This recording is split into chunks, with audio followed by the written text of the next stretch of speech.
Dahulu kala di istana kerajaan Daha, hiduplah seorang raja bersama kedua putrinya.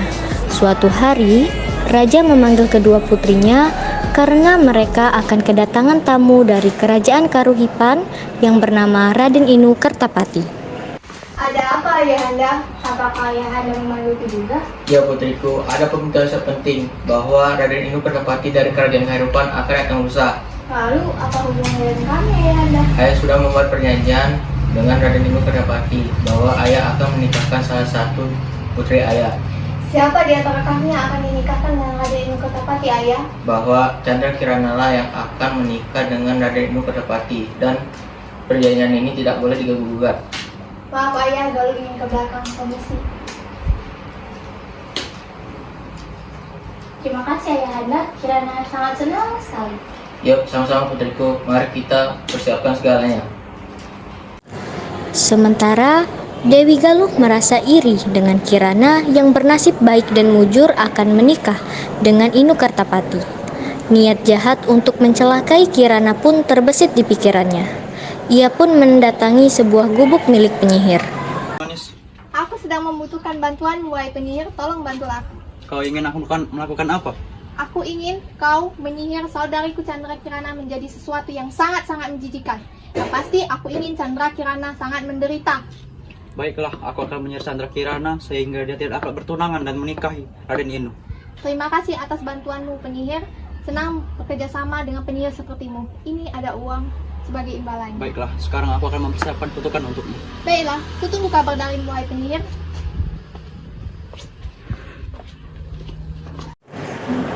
Keesokan harinya, Chandra Kirana pergi ke pasar membeli keperluan untuk menyambut kedatangan Raden Inu Kertapati besok.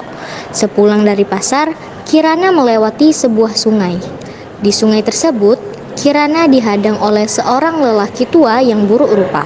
Lelaki tua itu adalah kakek sihir yang diperintah oleh Galuh untuk menyihir Apa kabarmu Chandra Kirana? Sepertinya kamu tidak senang hari ini. Siapa kamu? Diam, aku sini untuk menyihirmu menjadi keong. Apa salahku? Kenapa kamu ingin menyihirku? Saudarimu yang memintaku untuk melakukan itu. Galuh, tidak mungkin. Kau pasti berbohong. Sudah, jangan banyak omong. Abrakadabra. Kau hanya akan menjadi manusia pada waktu siang hari, tetapi ketika menjelang malam, kau akan berubah menjadi keong. Kutukan ini akan berakhir apabila kau bertemu dengan Raden Inu.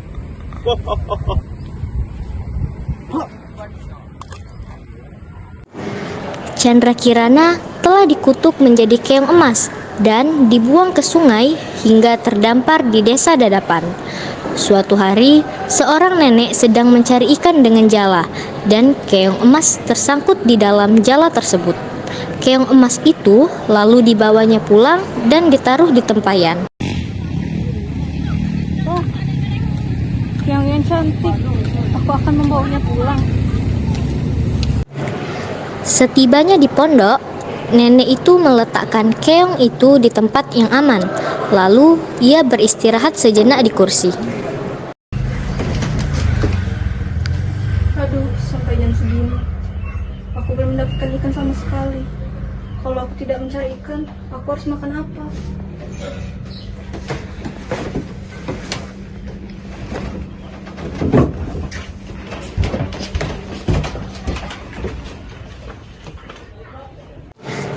Hingga menjelang malam, nenek itu tidak mendapat ikan seekor pun.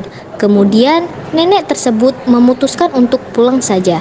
Sesampainya di rumah, ia sangat kaget karena di meja sudah tersedia masakan yang sangat enak.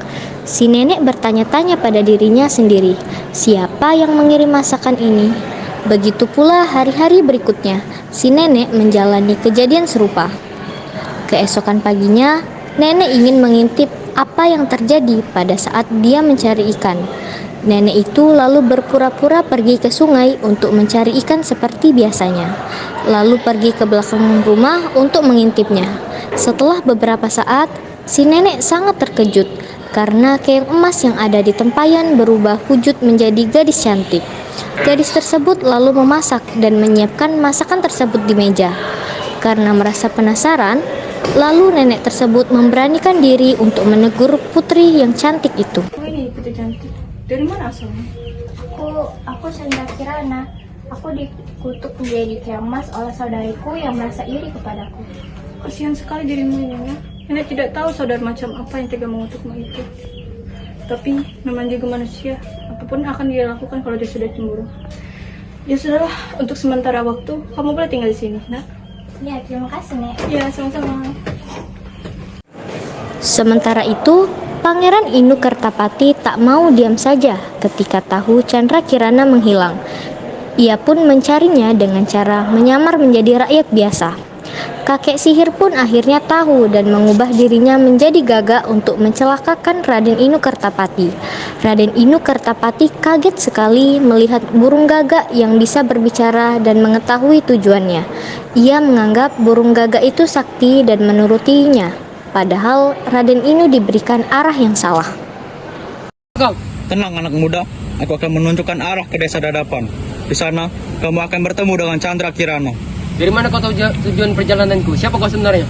Kau tidak perlu tahu siapa aku. Ikuti saja petunjuk yang kuberikan. Baiklah, terima kasih atas bantuanmu. Setelah berjalan cukup jauh mengikuti petunjuk arah dari burung gagak, Raden Inu tidak juga menemukan desa Dadapan. Di perjalanan, Raden Inu bertemu dengan seorang kakek yang sedang kelaparan. Diberinya kakek itu makan. Ternyata kakek itu adalah orang sakti yang baik. Ia menolong Raden Inu dari burung gagak itu. Tolonglah anak, sudah berapa hari kaki tidak makan. Oh ini ada sedikit makanan. Terima kasih anak muda, janganlah kau mengikuti burung gagak tadi karena ia adalah jelmaan kakek sihir. Lalu apa yang harus kulakukan, Kek? Ikutilah aliran sungai ini, kamu akan menemukan desa Dadapan. Makasih, Kek, atas bantuannya. Berhati-hatilah anak muda dalam perjalananmu. Baiklah, Kek.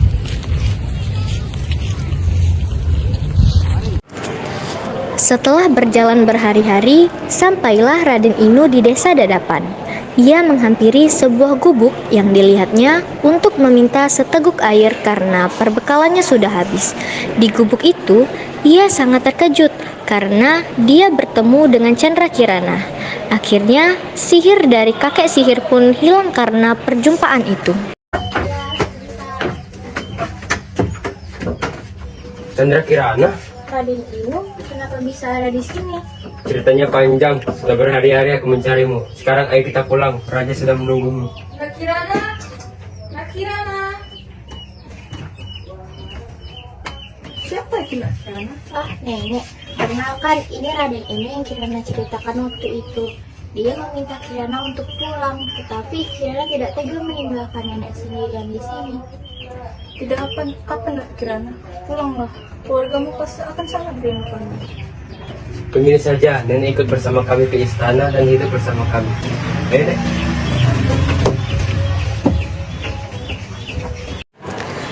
Akhirnya, Raden Inu memboyong Chandra Kirana beserta nenek yang baik hati tersebut ke istana.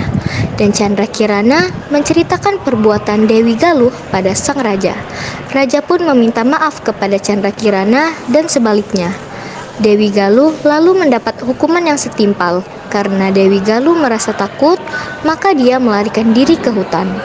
Pernikahan Chandra Kirana dan Raden Inu Kertapati pun berlangsung, dan pesta tersebut sangat meriah. Akhirnya, mereka hidup bahagia.